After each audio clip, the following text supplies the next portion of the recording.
Hello കൂട്ടുകാരെ, ഇന്നത്തെ video നമ്മളെ തന്നെ അമ്പരപ്പിച്ചതാണ്. അതേകൊണ്ട് നിങ്ങളെ കൂടെ അമ്പരപ്പിക്കാമെന്ന് നമ്മളും കരുതി. എന്തെന്ന് വെച്ചാൽ കുറച്ച് ദിവസം കൊണ്ട് നമ്മളെ മതിലിനൊരു ചായ്വായിരുന്നു. എന്തുകൊണ്ടാണ് ഈ മതിലിങ്ങനെ ചരിഞ്ഞു പോകുന്നത്? ഇങ്ങനെ ഗവേഷണം നടത്തിക്കൊണ്ടിരിക്കുകയായിരുന്നു. ഒരു ദിവസം ജോലിക്ക് പോകണ്ടാത്ത ദിവസം നോക്കി എന്താ പ്രശ്നം. അപ്പോൾ അവിടെ ഒരു കപ്പയുണ്ടായിരുന്നു. കപ്പ, ചീനി എന്നൊക്കെ പല സ്ഥലങ്ങളിലും പല പേരുകളിലൊക്കെ അറിയപ്പെടും. നമ്മളെ നാട്ടിൽ ചീനി എന്ന് പറയുന്നത്, എന്നാൽ വടക്കോട്ടൊക്കെ കൊള്ളി എന്നും പറയും.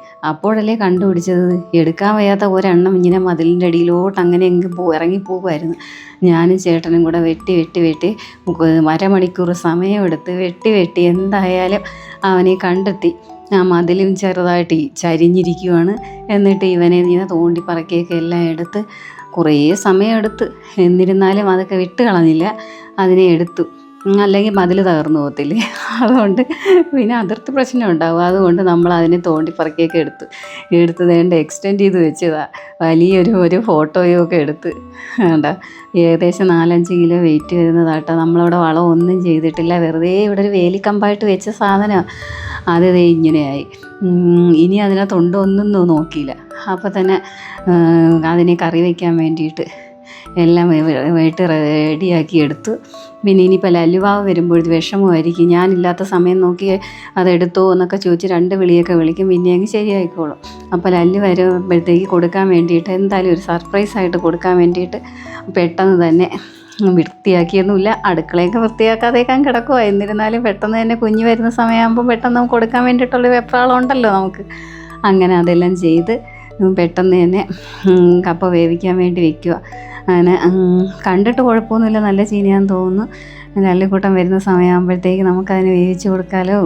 അങ്ങനെ സന്തോഷമാവട്ടെ എന്ന് വിചാരിച്ചിട്ട് ഉള്ള പരിപാടികളൊക്കെ ഇങ്ങനെ നടന്നുകൊണ്ടിരിക്കുക. അതിൻ്റെ ഇടയിലാണ് കുഞ്ഞുവാവതേ അവിടെ ഇരുന്ന് ഇങ്ങനെ കൂട്ടുക ഏറ്റവും കൂടുതൽ ഇഷ്ടമുള്ള സാധനം കേട്ടോ. ചപ്പാത്തി പരത്തുന്ന റൗണ്ട് എടുത്ത് വിട്ടണം. ഇങ്ങനെ ചപ്പാത്തി പരത്തി കൊച്ചങ്ങിരുന്നോളൂ. ഒരു ശല്യം ഇല്ല ആരെക്കൊണ്ട്. പിന്നെ ഇങ്ങനെ നടന്ന് ചപ്പാത്തി ഉരുട്ടി എത്ര നേരം വേണമെങ്കിലും ചപ്പാത്തി ഉരുട്ടിക്കൊണ്ടങ്ങിരിക്കും.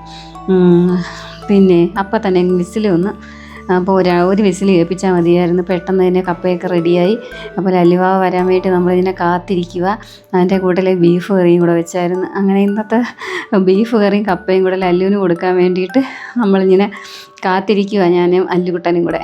അപ്പോൾ ഏകദേശം മോൻ വരാൻ സമയമായി. ഇത് വന്ന് കഴിഞ്ഞു. ഞാൻ അല്ലുകുട്ടൻ ഇങ്ങനെ വന്നുകൊണ്ടിരിക്കുക. വന്നപ്പോൾ തന്നെ വിളിച്ച് വന്നപ്പോഴേ ചോദിച്ചു എന്തോ ഒന്ന് സർപ്രൈസ് എന്തെങ്കിലും ഉണ്ടോ എന്ന് ചോദിച്ചപ്പോൾ നമ്മളെ കപ്പയൊന്ന് കാണിച്ചു കൊടുക്കാമെന്ന് വിചാരിച്ച്. അതെന്ത് സർപ്രൈസാണെന്ന് പറഞ്ഞാൽ കൂടെ ഓടി എന്തോ വലിയ സംഭവം എന്ന് പറഞ്ഞ് കൂടെ ഓടി വരിക അത് കാണാൻ വേണ്ടിയിട്ട്. ഇനി കണ്ട് കരയോ ഇല്ലയെന്ന് അറിയത്തില്ല, എന്തായാലും വന്ന് കാണിച്ചു കൊടുക്കാനായിട്ട് കാണിച്ചൊക്കെ കൊടുത്ത് ഇത് എവിടുന്ന അമ്മ ഇത്രയും വലിയ കപ്പ നമ്മളെ വീട്ടിൽ നിന്നോ, ഇത് എവിടെ നിന്നത് എന്നൊക്കെ പറഞ്ഞ് ചോദിച്ചാൽ അവനങ്ങ് സന്തോഷമായി. അയ്യോ ഞാനില്ലാത്തപ്പോൾ എടുത്തോ എന്നൊക്കെ ചോദിച്ച്. എന്നിരുന്നാലും കരച്ചിലിൻ്റെ വക്കിലൊന്നും വന്നില്ല. അതിനുമുമ്പ് നിന്ന സ്ഥലമൊക്കെ കാണിച്ചു കൊടുത്തപ്പോൾ ഇതിനകത്ത് ഇനിയും ഉണ്ട്, ഇത് നമുക്ക് വേറൊരു ദിവസം എടുക്കാമെന്നൊക്കെ പറഞ്ഞപ്പോൾ അച്ഛനങ്ങ് സന്തോഷമായി. പിന്നെ ചോറ് ചോദിച്ചു. അപ്പോൾ കപ്പയുണ്ട് എന്ന് പറഞ്ഞപ്പോൾ സന്തോഷമായി. അങ്ങനെ കപ്പയും ബീഫ് കറിയും കൂടെ കൊടുത്ത് ഒരാൾ കയ്യിരുന്നങ്ങനെ അടി ഉണ്ടാക്കുക ചേട്ടനെ കണ്ട സന്തോഷത്തിൽ. അങ്ങനെ കൊടുത്ത് ടേസ്റ്റ് ചെയ്യാൻ പോവുക. ടേസ്റ്റ് ചെയ്ത് ഭയങ്കര നല്ലൊരു ടെസ്റ്ററാണ്. അപ്പോൾ ഇന്നത്തെ വീഡിയോ ഇത്രയേ ഉള്ളൂ. പുതിയ വീഡിയോയുമായി ഇനി നമുക്ക് കാണാം. എല്ലാവരും സബ്സ്ക്രൈബ് ചെയ്ത് കൂടണേ. അപ്പോൾ ഓക്കെ, ബൈ.